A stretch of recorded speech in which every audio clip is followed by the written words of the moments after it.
राधे राधे दोस्तों, हमारे चैनल में सभी लोगों का स्वागत है।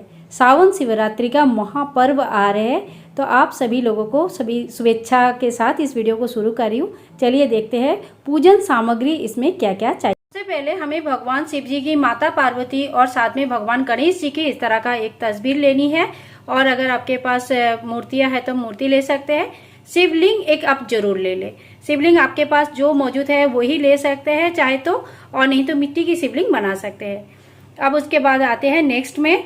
तो देखिए एक एक करके मैं सारे सामग्री आपको दिखा रही हूँ, बता रही हूँ। अच्छी तरह से आप नोट कर लीजिए, बहुत अच्छे से, आपको बिल्कुल गड़बड़ नहीं होगी, सब याद रहेगा।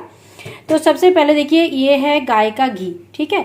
इसके बाद है दही, इसके बाद है दूध, दूध होगा गाय का कच्चा दूध, ठीक है। इसके बाद है ये मधु यानी कि शहद। इसके बाद ये है शक्कर, फिर माता के लिए सिंदूर या कुमकुम, और ये है अक्षत। अक्षत आपको बिना टूटा हुआ चावल होता है, और इसमें बिल्कुल भी टूटा हुआ चीज़ें बिल्कुल नहीं चढ़ानी चाहिए। इसमें है काला तिल, आप ध्यान से देख लीजिए, देखिए काला तिल है।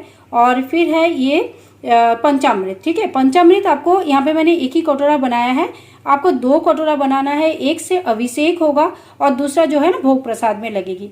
इसके बाद देखिए सबसे इम्पोर्टेंट जो है वो है गंगा जल। थोड़ी सी गंगा जल आपको जरूर लेनी है। फिर आपको लेनी है इत्र। भगवान को इत्र अर्पण किया जाता है। हर चीज़ का अलग अलग मायने है, बहुत ज़्यादा मायने है, तो चीज़ों को आप नोट कर ले, उस हिसाब से आपको चढ़ाना है। यहाँ पे देखिए गुलाल है, यहाँ पे चंदन है। चंदन आप लकड़ी पीसने वाले जो चंदन होता है वो ले सकते हैं, पीला चंदन ले सकते हैं, पाउडर ले सकते हैं, जैसे भी आपके पास मौजूद है। ये पे है भस्म। भस्म रेडीमेड बाजार में मिल जाती है, या घर पे भी जो हवन होता है ना, छान के रख देंगे तो वो भस्म भी यूज होता है। माता के लिए हमें हल्दी भी ले लेनी है। तो एक थाली देखिए मैंने आपको ये पूरा दिखा दिया क्या क्या सामान इसमें है, ठीक है। इसके बाद देखिए मैं आपको दिखाती हूँ कि आपको लेनी है शुद्ध जल। भगवान को जल का अभिषेक सबसे ज्यादा मायने रखते हैं, तो शुद्ध जल आप जरूर ले लीजिए।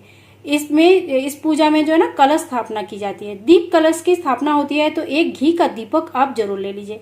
कलश स्थापना का बाकी सामान मैं आपको इस थाली को दिखाने के बाद बताती हूँ क्या क्या सामान चाहिए होगा, ठीक है। एक माचिस ले लीजिए। इसके साथ जो है ना हमें लेनी है धूप, ठीक है। कोई धूप एक ले लीजिए।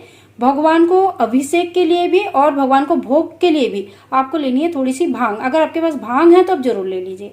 इसके बाद आप थोड़ी सी दक्षिणा वगैरह ले लीजिए। दक्षिणा तो बहुत आवश्यक होता है, सबको पता है। और दूसरी एक दीपक हमें लेनी है, ये अखंड दीपक है, पूरी पूजा में ये जलती रहेगी, तो अखंड दीपक एक ले लीजिए। आरती करने के लिए हमें लेनी है कपूर। तो इस थाली में क्या क्या सामान है मैंने आपको दिखा दिया है, ठीक है। इसके बाद आते हैं ये इसमें। तो देखिए सबसे पहले ना हमें माता के लिए एक चुनरी लेनी है, लाल चुनरी आप ले लीजिए। भगवान शिव जी के लिए सफेद कपड़े चढ़ाया जाता है, या पीला कपड़ा भी आप चढ़ा सकते हैं। इस दिन माता पार्वती शिव जी की गठबंधन भी बहुत लोग करते हैं, तो पीला भी इस दिन भगवान को चल जाता है। सफेद ज्यादा प्रिय होता है, देख लेना आप।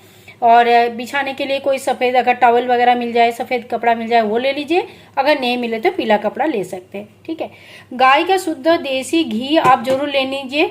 ये पूजा के दुकान में भी मिल जाएगा, कोई भी कहीं पे भी आपको गाय का शुद्ध देसी घी मिल जाएगी, ये ले लीजिए। माता को अर्पण करने के लिए ये आपको लेनी है 16 श्रृंगार, ठीक है। ये पैकेट इस तरह का आता है, आप चाहे तो ले सकते हैं, लेकिन अच्छे वाले 16 श्रृंगार ले, जो आप खुद भी यूज कर सकते हैं और दूसरों को भी दे सके तो उनका भी यूज हो जाए, तो इस हिसाब से ले लीजिए। ये पैकेट तो मैंने आपको खाली डेमो पर्पस दिखाया, आप अच्छे वाले जो है ना श्रृंगार जरूर लीजिए। यहाँ पे देखिए मैंने 3 सुपारी लिया है, ठीक है। 3 सुपारी लिया है, एक्चुअली आपको 4 सुपारी लेनी है। एक सुपारी आपको कलश स्थापना के लिए चाहिए होगा, तो 3 सुपारी में एक संकल्प करने के लिए चाहिए होगा, एक माता पार्वती बनाने के लिए आपको चाहिए होगा, और एक गणपति भगवान बनाने के लिए आपको चाहिए होगा, ठीक है। तो अगर आपके पास फोटो में ऑलरेडी माता पार्वती गणपति जी है तो आपको सुपारी से उनको स्थापना करने की कोई आवश्यकता नहीं है। अब भगवान शिव जी के जो आभूषण है वो है रुद्राक्ष की माला, तो आप रुद्राक्ष की माला अगर है तो जरूर ले लीजिए साथ में। देखिए ये सामान हमारे पास होता है, कभी कभी पूजा में लेना हम भूल जाते हैं, तो इसीलिए मैंने सारी चीजें आपको दिखा दिया है। आप बिल्कुल ना भूलें, नोट कर ले तो भूलेंगे नहीं। 2 जेनोई आपको लेनी है, भगवान गणेश जी के लिए पीला जेनोई, भगवान शिव जी के लिए सफेद जेनोई, ठीक है। इसके बाद देखिए इस तरह का जो पत्ते ये आते हैं ना, ये थोड़ी सी मुझे भांग की पत्ते मिले, आपको दिखा देती हूँ मैं। ये देखिए ये थोड़ा सा छोटा सा मुझे भांग के पत्ते मिले, तो मैंने उतना ही भांग के पत्ते रखा है। एक्चुअली खत्म हो गए थे उनके पास भांग के पत्ते। और ये जो है ये आंकड़े का धतूरा का जो फल होता है ना, धतूरा का फल भी आप जरूर। धतूरा का फल भगवान को बहुत प्रिय होता है, तो धतूरा का फल ले लीजिए। बेल का फल ले लीजिए। बेल पत्र आपको ले लेनी है, एक भी मिले तो एक ही ले लीजिए।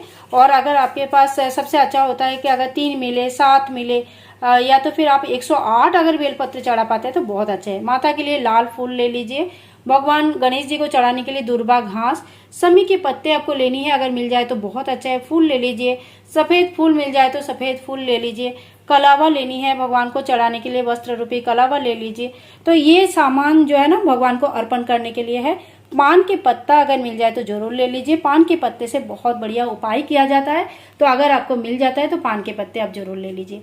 इसके बाद देखिए आपको विशेष उपाय का कुछ सामान है, ये मैं लास्ट में बताती हूँ आपको। और कलश स्थापना के लिए क्या क्या हमें चाहिए वो हम देख लेते हैं। तो देखिए सबसे पहले एक कलश चाहिए हमें, और कलश के दीप कलश स्थापना करेंगे तो कलश के ऊपर रखने के लिए एक प्लेट आप इस तरह से ले लीजिए। 5, 7 या 11 जितने भी आपको मिल पाता है उस हिसाब से आप अशोक का या आम का पत्ते ले लीजिए।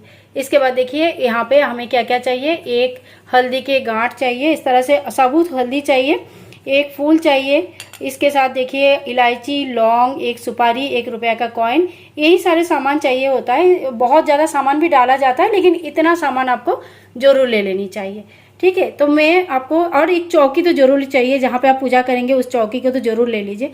तो ये सारे वो सामान था जो भगवान शिव जी की शिवरात्रि के दिन आपको लेना है। तो सारे सामान आप नोट करके अच्छी तरह से लेके रख लीजिए। ठीक है, अब विशेष उपाय अगर आप कुछ करना चाहते हैं तो देखिए यहाँ पे ना कच्चा दूध मैंने लिया है और इसमें लगाया है, थोड़ा सा चीनी डाला है।